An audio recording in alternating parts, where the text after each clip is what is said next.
الحمد لله رب العالمين والصلاة والسلام على رسوله محمد وعلى آله وأصحابه أجمعين. أما بعد فأعوذ بالله من الشيطان الرجيم.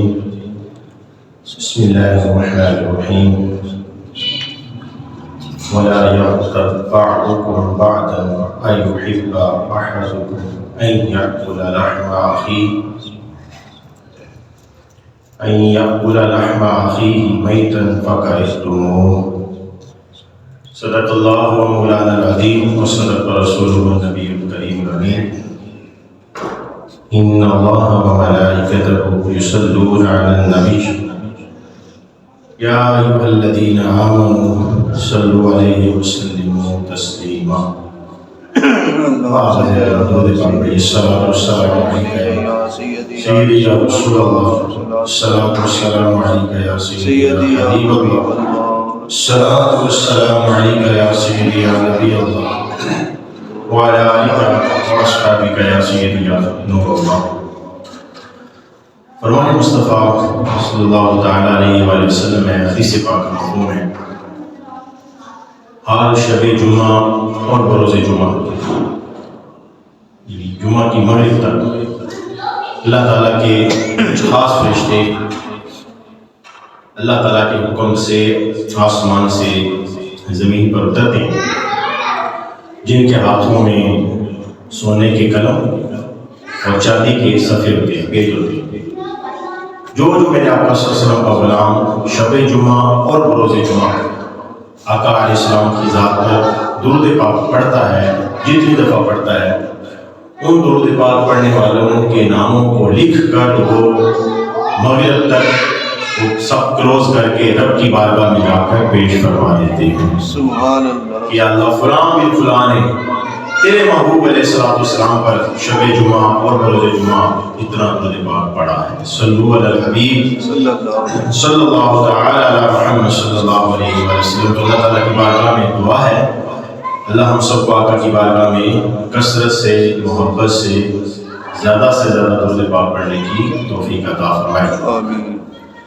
اللہ کا کرم اور اس کا احسان ہے کہ اس نے ایک مرتبہ پھر ہمیں زندگی میں جمعہ المبارک کا مبارک دن عطا فرمایا، اپنے گھر میں آنے کی توفیق عطا فرمائی. دعا یہی ہے اللہ کی بارگاہ میں مرتے دم تک اللہ تعالیٰ ہمیں اپنی بارگاہ میں اسی طرح حاضر رہنے کی توفیق عطا فرمائے. آمین.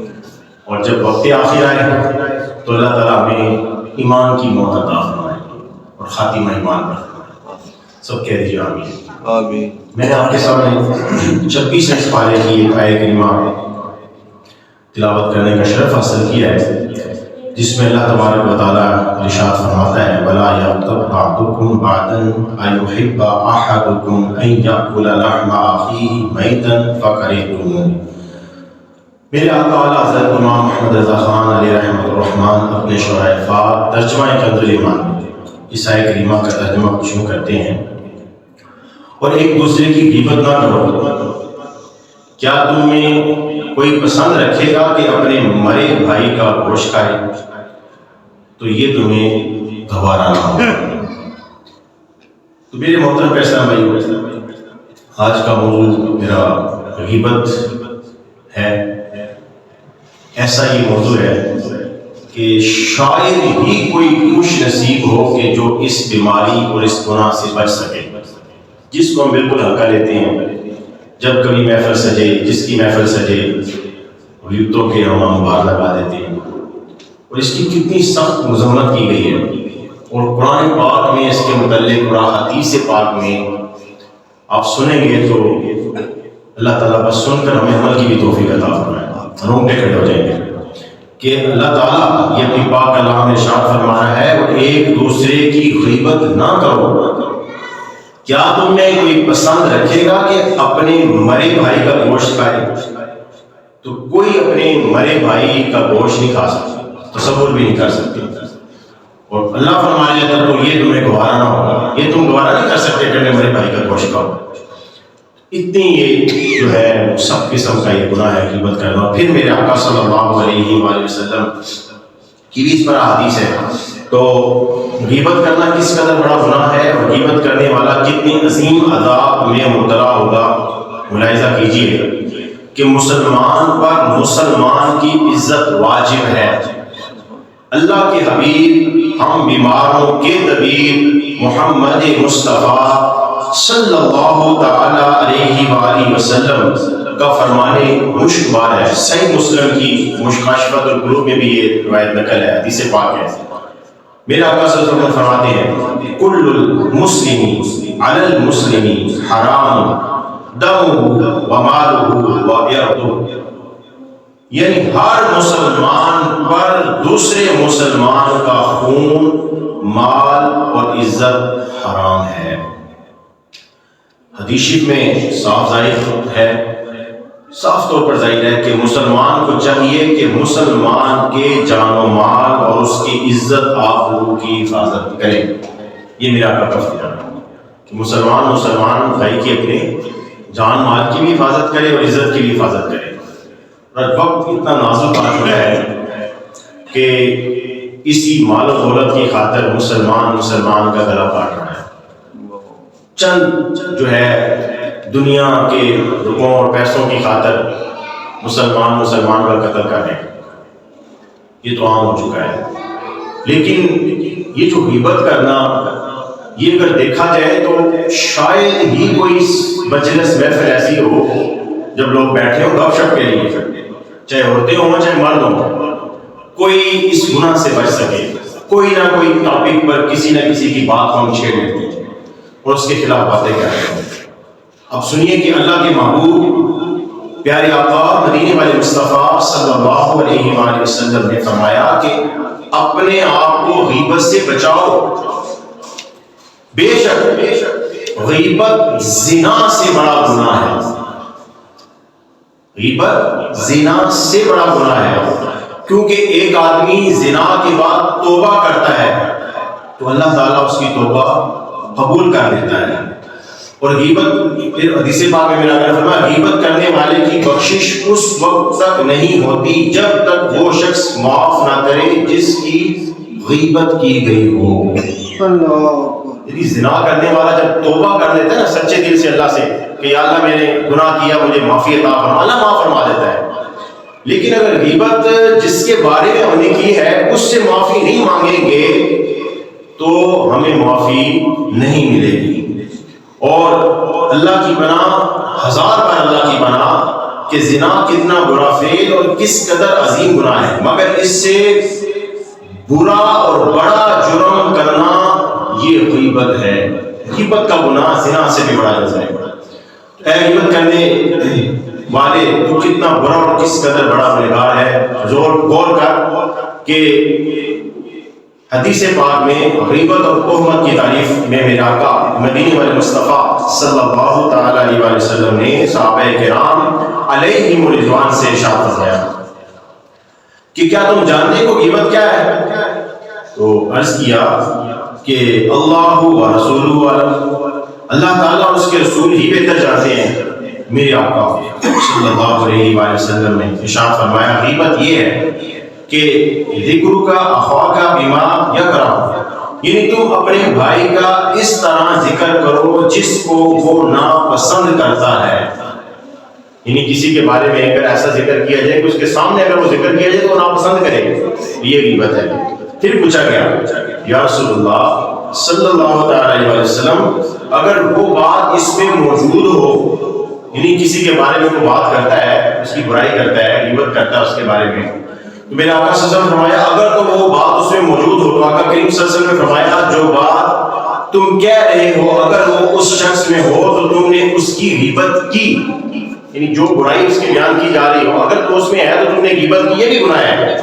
اور اگر اس میں وہ بات نہ ہو جو تم نے اس پر جو ہے کی تو یہ تم نے اس پر تہمت لگائی، تو تہمت لگانا یہ غیبت سے بھی بڑا گناہ ہے۔ تو غور کرے کہ کون ایسا ہے کہ جو اس گناہ سے بچا ہوا ہے۔ حدیث پاک میں محبوب خدا مصطفیٰ کریم صلی اللہ علیہ وآلہ وسلم نے ارشاد فرمایا شب معراج میں نے ایسی قوم کو دیکھا جو اپنے چہروں کو اپنے ناخنوں سے چھیل رہے تھے۔ حضرت جبریل نے عرض کیا یا رسول اللہ صلی اللہ علیہ وآلہ وسلم یہ وہ لوگ ہیں جو لوگوں کی غیبت کرتے تھے اور ان کی عزتوں کے پیچھے پڑے رہتے تھے. یہ معراج کی رات، یہ مہینہ رجب کا ابھی جو شروع ہونے والا ہے 2-3 دن کے بعد، یہ وہی معراج کا مہینہ ہے. اسی مہینے میں آقا کریم صلی اللہ علیہ وآلہ وسلم کو معراج ہوا. اسی مہینے میں معراج کی رات نمازیں فرض ہوئی، اور اسی مہینے میں ہی میرے آقا صلی اللہ علیہ وسلم جب معراج پر گئے تو لوگوں کو دیکھا اپنے ناخنوں سے اپنے آپ کو چھیل رہے تھے. میرے محترم اسلام بھائیو، اللہ تعالیٰ اس گناہ سے ہمیں بچنے کی توفیق عطا فرمائے. اس سے بچنے اور اس سے باز رہنے کے لیے یہ جو میں آپ کو حدیث و باتیں عرض کر رہا ہوں، دل کے کانوں سے سننے کی کوشش کیجیے کہ غیبت کرنے والا روز قیامت کس قدر مصیبت میں مبتلا کیا جائے گا کہ اپنے ہی ہاتھوں کے ناخنوں سے اپنے چہرے کو نوچ نوچ کر وہ کاٹ رہا ہو، اپنے چہرے اپنے ناخنوں سے. اس لیے آج ہی غیبت سے توبہ کرنی چاہیے کہ قیامت کی مصیبتوں سے نجات مل سکے. نیکی کی کسی بات کو حقیر نہیں جاننا چاہیے. حضرت سلیم بن جابر رضی اللہ تعالیٰ عنہ فرماتے ہیں کہ میں نے اپنے پیارے محبوب صلی اللہ علیہ وسلم کی خدمت عالیہ میں حاضر ہو کر عرض کیا کہ مجھے کوئی اچھی بات بتائیں جس سے میں نفع حاصل کروں. تو میرے آقا صلی اللہ علیہ وآلہ وسلم نے فرمایا، نیکی میں سے کسی بات کو حقیر یعنی کم نہ جاننا، اگرچہ اپنے ڈول میں سے پیاسے کے برتن میں پانی ڈالو اور اپنے بھائی کے ساتھ خندہ پیشانی سے پیش آؤ. اور پھر فرمایا یعنی اور وہ چلا جائے تو ہرگز اس کی غیبت نہ کرو. ساتھ میں میرا قسم یہ فرمایا اچھی بات اگر تم سیکھنا چاہتے تو یہ ہے کہ اپنے بھائی کو تم اپنے ڈول سے پانی لو، لیکن بات یہ ہے کہ جب وہ چلا جائے، تمہارا بھائی چلا جائے تو اس کے جانے کے بعد پھر تم اس کی غیبت نہ کرو. نیکی کی یہ دعوت میرے آقا نے اپنے صحابی کو دی. تو غیبت سے بچنے پر میرا آقا صلی اللہ علیہ وسلم نے اپنے صحابہ کو ایک درس بھی دیا، اور یہ ہمیں اس چیز پر خود بھی عمل کرنا چاہیے اور آگے بھی اس کا درس دینا چاہیے. حدیث پاک میں ہے، محبوب خدا صلی اللہ علیہ وآلہ وسلم نے فرمایا، اے ان لوگوں کے گروہ جو زبان سے ایمان لائے اور ان کے دل ایمان نہیں لائے، ان مسلمان کی غیبت نہ کرو اور ان کی پردہ دری نہ کرو، یعنی ان کے عیبوں کو نہ کھولو. اور جو شخص اپنے مسلمان بھائی کا پردہ اٹھائے گا یعنی اس کے چھپے کو ظاہر کرے گا تو اللہ تعالیٰ اس کا پردہ اٹھا دے گا، یعنی اللہ تعالیٰ اس کے سارے چھپے ہوئے عیبوں کو ظاہر فرما دے گا. اور اللہ تعالیٰ جس کا پردہ اٹھا دے تو سننے داؤد میں ابو داؤد میں ہے، میرے آقا سے فرماتے ہیں کہ جب اللہ تعالیٰ جس کا پردہ اٹھا دے تو اسے اس کے گھر کے اندر ہی رسوا کرتا ہے. جب اللہ دیکھیں تو کیا پیر نصیر الدین شاہ صاحب نے خوب شعر لکھا کہ آج جو عیب کسی پر نہیں کھلنے دیتے، کب وہ چاہیں گے کہ حشر میں رسوائی ہو. ہمارے اتنے عیب ہیں، اتنے عیب ہیں، اتنے گناہ ہیں، اتنے گناہ ہیں، قدم قدم قدم پر ہم گناہوں میں مبتلا ہو جاتے ہیں، لیکن میرے آقا نہیں چاہتے کہ میرے امتی گنہگار ہوں. بچنے کے لیے میرے آقا صلی اللہ علیہ وسلم نے ایسی احادیث اور ایسی روایتیں ارشاد فرمائی کہ اے میرے غلاموں بچو اس سے. تو غیبت ایک بڑا گناہ ہے. اور پھر اگر کوئی کسی مسلمان کی پردہ پوشی کرتا ہے، اس کے عیب کو چھپاتا ہے، اگر ہم کسی کے عیبوں پر پردہ ڈالیں گے تو اللہ تعالیٰ ہمارے عیبوں پر پردہ ڈالے گا. اللہ تعالیٰ ہمارے عیبوں پر پردہ ڈالے گا، ہمارے گناہوں پر پردہ ڈالے گا. اور ہم جب کسی کا پردہ کھولیں گے، کسی کے خلاف بات کریں گے تو پھر باہر تو عیب کھلیں گے، لیکن حدیث پاک میں میرے آقا فرماتے ہیں تو اسے اپنے گھر کے اندر ہی اللہ تعالیٰ رسوا کرتا ہے، گھر کے اندر ہی اس کے عیب کھل جاتے ہیں. تو جو شخص دوسروں کی عزت کرتا ہے تو اللہ تعالیٰ اس شخص کو اس کے گھر کے اندر بھی اس کا عیب کھول دیتا ہے، اور وہ شخص اپنے گھر والوں میں بھی رسوا ہو کر رہتا ہے. غیبت کرنے والا سب سے پہلے جہنم میں ڈالا جائے گا.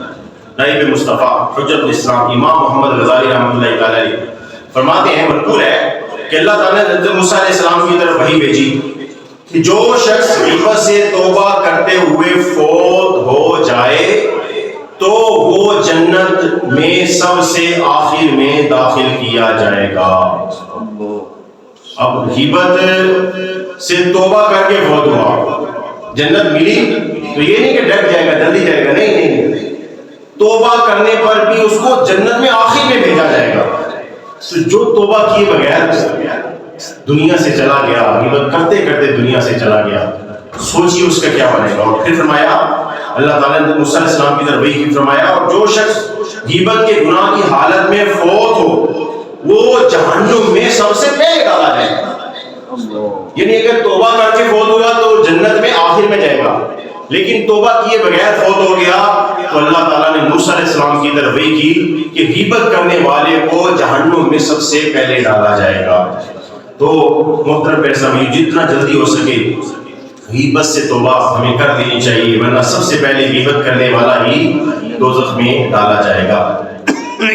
تو میرے محترم پیغمبر، حضرت انس رضی اللہ تعالیٰ عنہ سے روایت ہے کہ اللہ کے حبیب، ہم بیماروں کے طبیب مصطفیٰ صلی اللہ علیہ وآلہ وسلم نے صحابہ کرام علیہ رضوان کو ایک دن کا روزہ رکھنے کا حکم ارشاد فرمایا، اور فرمایا جب تک میں تمہیں اجازت نہ دوں کوئی بھی روزہ افطار نہ کرے۔ صحابہ کرام نے اپنے آقا صلی اللہ علیہ وسلم کے حکم سے روزہ رکھا، اور آقا کے غلام آقا کی ہر بات پر عمل کیا کرتے تھے، یہاں تک کہ جب شام ہوئی تو لوگ آنا شروع ہو گئے۔ ایک کہتا ہے یا رسول اللہ صلی اللہ علیہ وسلم میں روزہ دار ہوں، اجازت فرمائیں کہ میں روزہ افطار کروں، میرے آقا نے اجازت عطا فرما دی۔ اسی طرح دوسرا شخص آیا، تیسرا شخص آیا، لوگ آتے رہے اور روزہ کھولنے کی اجازت چاہتے رہے، میرے آقا جس چیز کو اجازت دیتے کہ وہ روزہ افطار کرتے گئے، حتیٰ کہ ایک شخص حاضر ہوا، اس نے عرض کیا یا رسول اللہ صلی اللہ علیہ وسلم دو عورتیں روزہ دار ہیں، دو عورتیں روزہ دار ہیں، اور وہ آپ صلی اللہ علیہ وسلم کے پاس آتے ہوئے جھجک محسوس کرتی ہیں، انہیں افطار کی اجازت عطا فرما دیجیے۔ تو غیب کا علم جاننے والے میرے آقا صلی اللہ علیہ وآلہ وسلم نے ان کی جانب سے چہرہ انور پھیر لیا۔ وہ شخص جو پوچھنے آئے تھے عورتوں کے بارے میں کہ آپ اجازت دے دیں، میرے آقا نے چہرہ پھیر لیا۔ اس شخص نے پھر عرض کیا تو آقا صلی اللہ علیہ وسلم نے توجہ نہ کی، پھر عرض کیا تو آقا دو عالم مصطفیٰ جل رحمت صلی اللہ علیہ وآلہ وسلم نے ارشاد فرمایا ان دونوں عورتوں نے روزہ نہیں رکھا، اور وہ آدمی روزہ دار کیسے ہو سکتا ہے کہ جس کا دن یوں گزرتا ہے کہ وہ لوگوں کا گوشت کھاتا ہے۔ وہ کیسے روزہ دار ہو سکتا ہے کہ جس کا دن لوگوں کا گوشت کھاتے ہوئے گزرا ہو؟ جاؤ اور ان دونوں عورتوں سے کہو کہ انہوں نے روزہ رکھا ہے تو وہ کیا کریں۔ اس شخص نے واپس آ کر بتایا تو دونوں عورتوں نے جمے ہوئے خون کی کیا کی۔ تو گوشت کھانے سے کیا ہوتا ہے جب خون جمتا ہے نا، تو وہ جو کیا انہوں نے کی، گوشت انہوں نے کھایا تو نہیں تھا، لیکن کیسا گوشت کھایا تھا کہ وہ غیبت کرتی تھی، سارا دن غیبت میں انہوں نے گزارا، دوسرے مسلمان بھائیوں کی غیبت کرتے ہی ہوتے۔ تو جب انہوں نے کیا کی تو جمے ہوئے خون کی کیا کی، تو وہ شخص آقا کریم صلی اللہ علیہ وسلم کی خدمت عالیہ میں لوٹ کر آیا اور آپ صلی اللہ علیہ وسلم کو بتایا تو آپ صلی اللہ علیہ وسلم نے فرمایا اس ذات کی قسم جس کے قبضہ قدرت میں میری جان ہے، اگر یہ خون ان کے پیٹھوں میں باقی رہتا تو ان دونوں عورتوں کو آگ یعنی دوزخ کی آگ جلا دیتی۔ اس لیے میں نے حکم ارشاد فرمایا تھا کہ کیا کرتے ہیں، الٹی کرتے ہیں، پورا دن انہوں نے غیبت کرتے ہوئے گزارا، ان کے اندر غیبت کی وجہ سے وہ خون جمع ہوا تھا۔ ایک اور روایت میں اسی حدیث پاک کے تاج ہے نا، ایک اور روایت میں یہ بھی لکھا ہے کہ جب آقا کریم صلی اللہ علیہ وسلم نے ان سے منہ پھیرا تو انہوں نے آ کر عرض کیا یا رسول اللہ صلی اللہ علیہ وسلم دونوں عورتیں مر گئی ہیں یا مرنے کے قریب ہیں۔ تو مصطفیٰ کریم صلی اللہ علیہ وآلہ وسلم نے فرمایا ان دونوں عورتوں کو میرے پاس لاؤ۔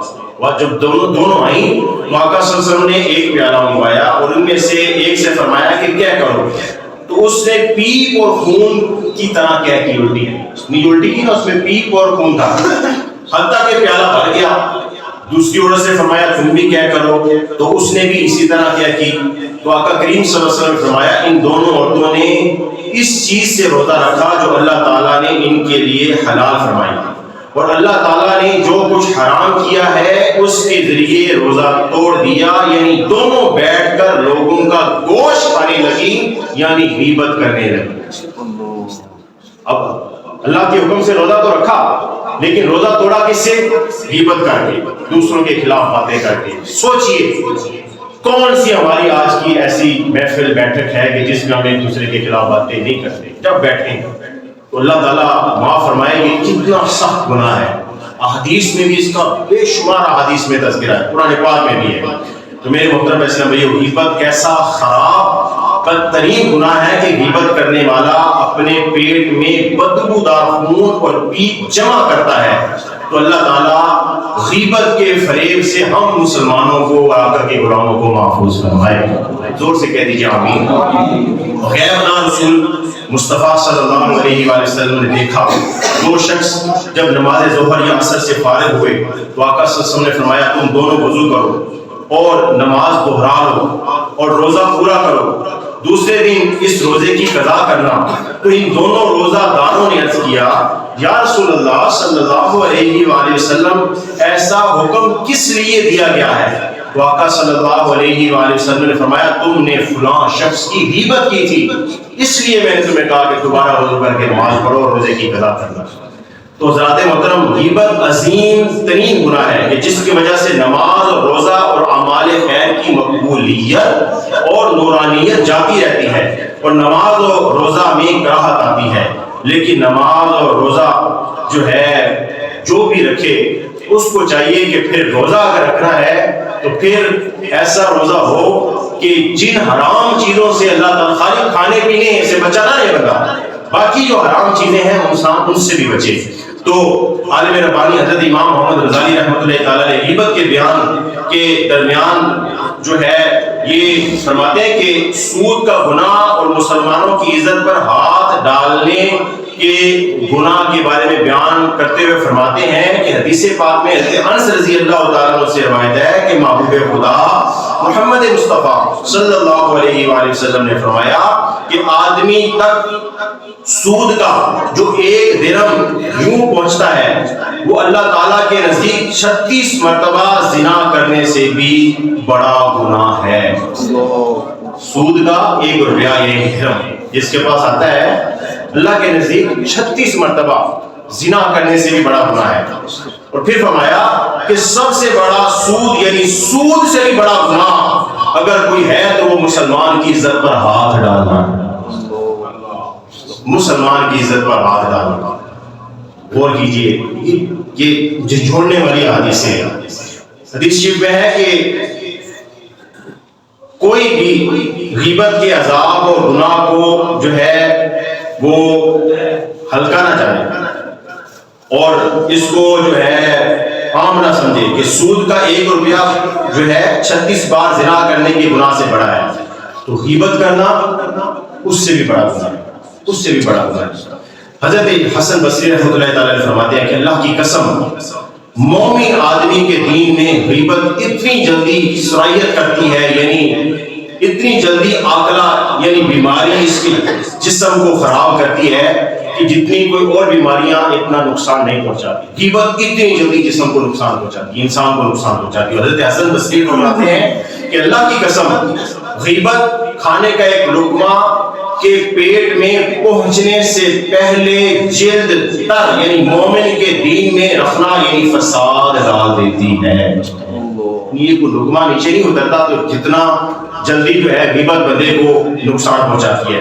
اور فرمایا عاقلہ ایک بیماری ہے جو جسم کو بہت جلد خراب کر دیتی ہے, مگر غیبت کو خطرناک گناہ ہے کہ جو مومن کے دین کو اس سے بھی جلدی تباہ و برباد کر کے رکھ دیتا ہے. مگر مسلمان کچھ بھی سمجھنے کو تیار نہیں. یہ حقیقت ہے, ہم سمجھنے کو تیار نہیں ہیں, دن رات ایک دوسرے کی غیبت میں مشغول ہیں اور اپنے دین کو برباد کرتے نظر آتے ہیں. حضرت ابن حجر مکی شافعی رحمۃ اللہ تعالی علیہ فرماتے ہیں منقول ہے کہ غیبت میں کھجور سی مٹھاس اور شراب جیسی تیزی اور سرور ہے.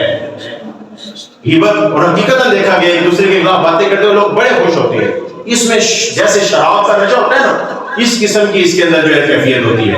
اور حضرت ابن عباس رضی اللہ تعالیٰ عنہ فرماتے ہیں کہ جب تم کسی دوسرے کے عیب کا ذکر کرنا چاہو تو پہلے اپنے عیب کو یاد کرو.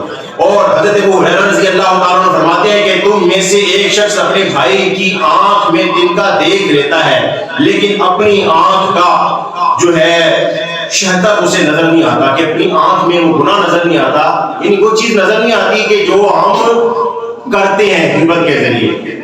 دوسرے کی آنکھ میں دن کا نظر آ جاتا ہے لیکن اپنے آپ کو نہیں دیکھتے. اور پھر حضرت علی بن حسین اور امام زین العابدین رضی اللہ تعالیٰ عنہما نے ایک شخص کو دوسرے کی غیبت کرتے ہوئے سنا تو فرمایا غیبت سے بچو, یہ لوگوں میں سے جو کتے ہیں اور ان کا سالن ہے اور ان کی خوراک ہے. یعنی اب یہ دیکھ لیجئے کہ یہ آپ نے ارشاد فرمایا کہ جو غیبت کرتے ہیں کتے کی آپ نے مثال دی اور ان کا سالن ان کی خوراک ہے. غور کیجئے کہ یہ کتے بھونکتے ہیں، تو مسلمانوں کے لیے یہ مثال دی گئی. ان بزرگوں نے فرمایا کہ یہ سمجھ لیجئے کہ ان کا سالن ہے یہ غیبت کرنا. تو لہٰذا مراد مصطفیٰ امیر المومنین حضرت فاروق اعظم رضی اللہ تعالیٰ نے فرمایا تم پر اللہ تعالیٰ کا ذکر لازم ہے، بے شک اس میں شفا ہے، اور لوگوں کے ذکر یعنی غیبت سے بچو، یہ بیماری ہے. اللہ کا ذکر شفا ہے لیکن غیبت بیماری ہے.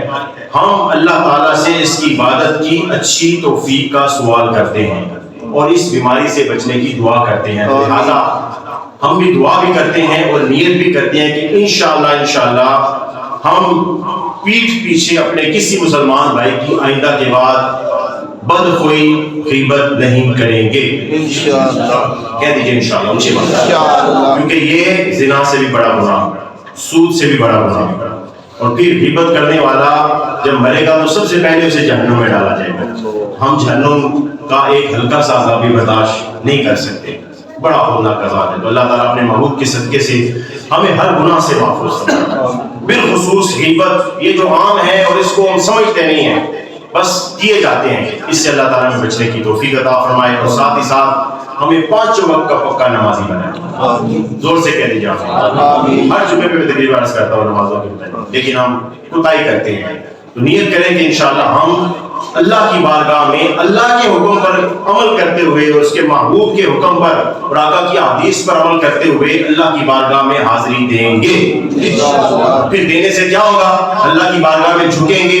اللہ کی بارگاہ میں جھکنا ہمارا کام ہے اور ہمارے معاملات کو سیدھا کرنا میرے رب کا کام ہے. رزق میں برکت چاہتے ہیں تو نماز پڑھیے، چہرے پر رونق چاہتے ہیں تو نماز پڑھیے، قبر کی کشادگی چاہتے ہیں تو نماز پڑھیے، قبر میں آقا علیہ السلام کی پہچان چاہتے ہیں تو نماز پڑھیے، اور پھر جنت میں اگر رب کا دیدار کرنا چاہتے ہیں تو پھر نمازی بن جائیے. انشاءاللہ ہم بنیں گے. اللہ کی توفیق عطا فرمائے. آمین. بجاہ نبی الامین عز و جل وصلی اللہ تعالی علیہ وسلم. سنت اللہ.